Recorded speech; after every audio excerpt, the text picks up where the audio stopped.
Tikman mo, Len. Tikman mo. Sige, tubig yan.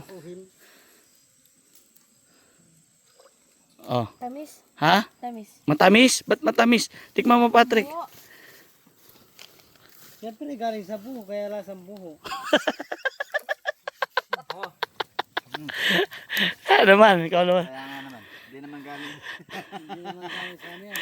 Galing. Nasiyahan masyado ah. Mukhang may sakit sa bato yun ah. Pero talagang maghanap ng tubig sa buho. Ang galing na. Oh. Ano ba yan? Pero magaling po yung mga pumasok sa ano niyo. Sa? Kaya nga eh. Tingnan niyo niluluto namin oh. Anak Anak teteng. Yung nasa gubat ka, naglilitsyon ka ng kambing. nasa gubat naglilitsyon ng kambing. Naluto po yung doon sa Ah?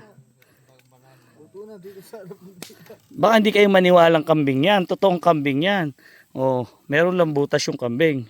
Pero kambing yan, oh. Oh, ang daming butas ah. Kambing yan, kambing. Tumagos pa nga dito oh. Mailap po kasi. Kaya nagkabutas siya. O, diba? Masarap yan. Mamaya antay lang natin maluto. Grabe. Kaalaman mo. Ang ganda rito. Ito yung si nanay. Sarap ng pwesto. Mga ilang oras bago maluto yan, tol? Alas 5. Hindi na tayo makakauwi. Hindi na, overnight tayo dito eh. Overnight na la.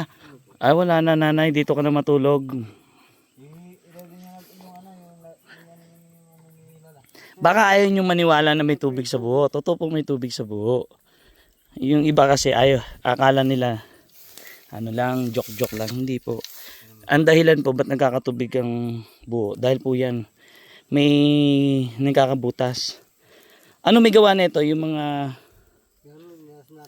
ba't nagkabutas? Talagang may butas ka. Natural. Meron ganun, no? Meron po natural na butas. Ngayon, sa inabutan ng tag-ulan, pumapasok yung tubig sa buho, naiipon. Doon sa pinakailalim na wala ng butas. Butas, taga may tubig. Kahit walang butas, nagkakaroon, no? Tanyo, ha? Alaman ni Bernard. Totoo yun.